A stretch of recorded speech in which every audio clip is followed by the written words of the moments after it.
el libre albedrío no entra, o no veo yo que pueda entrar en la ley de gravitación universal. O sea, eso, la fuerza que tiene o sea, la ciencia en general y la física en particular es muchísimo más modesta que la filosofía o la teología, ¿eh? Muchísimo más modesta. Lo que ocurre, sí, porque nosotros lo único, cuando queremos someter las cosas a experimentos, eso nos restringe teóricamente, ¿no? Teóricamente nos restringe muchísimo. Es decir, o se experimenta o esto no es ciencia y por lo tanto no tiene nada que ver conmigo.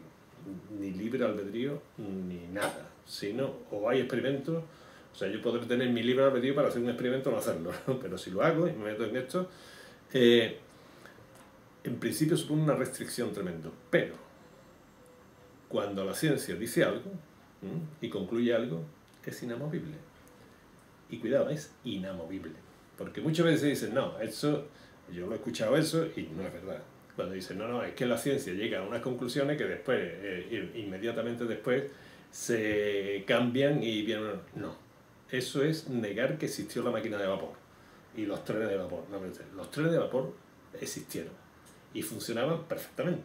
Lo que ocurre es que después vinieron el AVE y vinieron los aviones, pero el vapor funcionaba perfectamente como estaba.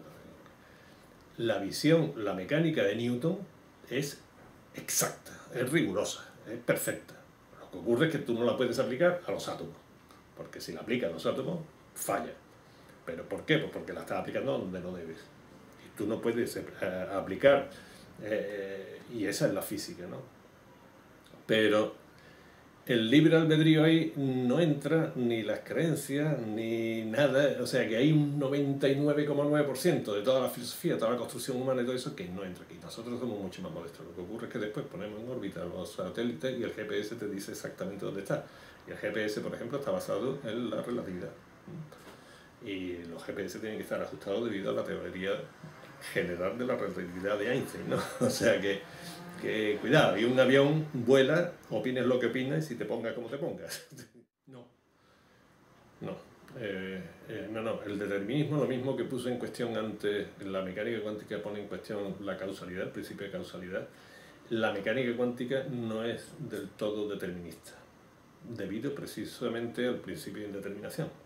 Quiero decir que en mecánica clásica, cuando tú le aplicas la mecánica clásica al mundo normal, te sale rigurosamente exacta. Pero determinista, ¿qué significa para la física? Que tú tienes una partícula en una posición en un instante dado y con las ecuaciones, que se llaman ecuaciones de movimiento, tú predices exactamente dónde va a estar y cuándo, o sea, en instantes posteriores, dónde va a estar. Y eso te lo rige exactamente unas ecuaciones, que son las ecuaciones de Newton o posteriores.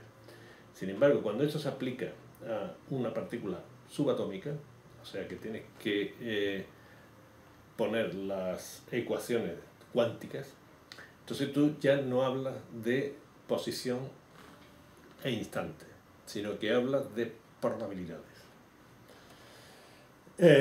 Y entonces una distribución de probabilidades significa que tú mides la posición o el instante y no obtienes certeza de si está allí la partícula o no en ese instante, sino que obtienes una probabilidad de que al medirla te la encuentres allí en ese instante. Claro, la probabilidad es un concepto que no es determinista. Yo a los alumnos, la asignatura que doy fundamentalmente en los últimos años es mecánica cuántica, ¿no? Entonces yo siempre le pongo a los alumnos el ejemplo de, imagínate un mapa de España, imagínate un mapa de España el 22 de diciembre, pero que está hecho de la siguiente manera. Cada décima de lotería, que es el día que se juega la Lotería Nacional, cada décimo de la lotería es un puntito rojo, que lo tiene cada persona en el bolsillo, pues hay un puntito rojo, ¿no? Mientras más juega, más brillante, mientras más dinero se juega ese día, más brillante es el puntito, ¿no? Si solo se ve el mapa así, se parece, ¿no? ¿Verdad? Se parece bastante al mapa de carreteras normal. ¿Por qué? Pues porque la concentración de personas, la billete de lotería. Entonces imagínate que a media mañana surge el gordo. Entonces, se apagan todas las luces y brilla una en un pueblito de Soria. Eso es lo que hace la mecánica cuántica. La mecánica cuántica no te predice dónde va a salir el gordo. Lo que te predice es la probabilidad de que salga en algún sitio. Y esa probabilidad lo hace de una manera rigurosa y exacta. Esa es la exactitud de la mecánica. Mientras que la mecánica clásica te dice, ese es el determinismo o indeterminismo de la mecánica cuántica. Lo que te da con precisión la mecánica cuántica es la probabilidad, la distribución de probabilidad, pero no la determinación exacta de dónde está un objeto, o un cuerpo, o un sistema, o lo que sea. A pesar de todo, la realidad que refleja uno y otro, o sea, la realidad que refleja el mapa este que os he dicho, de las lucecitas de la lotería y el mapa de España geográfico, se parecen mucho, pero no tiene tanta aspiración a la mecánica cuántica. Claro, fíjate, las dudas que tenía Einstein con respecto, que lo había escuchado muchas veces, de que Dios no juega los dados, ¿no? Esa es más profunda. Einstein no se enteró de la mecánica cuántica después de haber sido uno de los que con el efecto fotoeléctrico y mucho más puso los pilares sólidos para el desarrollo de la mecánica cuántica. No se la creyó y terminó sus días sin haberse enterado. Por ejemplo, él decía lo siguiente, que lleva razón hasta cierto punto, que lo de que Dios no juega los dados significaba lo siguiente. Dice, la mecánica cuántica te dice que si el dado es perfecto, tú lo tiras y tienes un sexto de probabilidad de que salga cualquiera de las caras. Y ese sexto, 1 partido por 6, o como se siente de verdad, eso es exacto. Esa es la predicción de la mecánica cuántica. Entonces, Einstein decía ese, no, esto no puede ser así, que el mundo se describa con distribuciones de probabilidad. Lo que ocurre es que si yo supiera la masa del dado, las irregularidades que posee, el peso que tiene la cara del 6 con respecto a la del 1, el ángulo que yo formo, el rozamiento que tiene con mi mano, bla, bla, bla, es decir, si yo supiera un montón de cosas, sería determinista y sabría exactamente qué cara va a salir cuando lo tiro de una manera determinada. El problema es que como todas esas cosas no las podemos controlar, hay un conjunto enorme de lo que se llaman variables ocultas. Y esas variables ocultas son las que no tenemos alcance de ellas, esa es la indeterminación, y por lo tanto la mecánica cuántica es una restricción tremenda que usa las probabilidades porque no sabe hacer otra cosa. Esto es falso, ¿no? Esto es todo falso.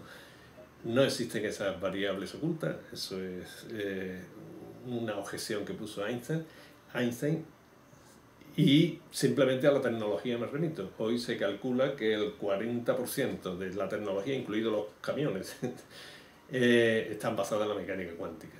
La mecánica cuántica funciona perfectamente con estas distribuciones de probabilidad. ¿Hay oculto? No. Lo que hay algo oculto que no manejamos ahí? No. Lo que hay es simplemente que la ciencia no ha terminado, ¿no? Y no hay unificación. Es decir, hay muchísimas cosas por saber, ¿no?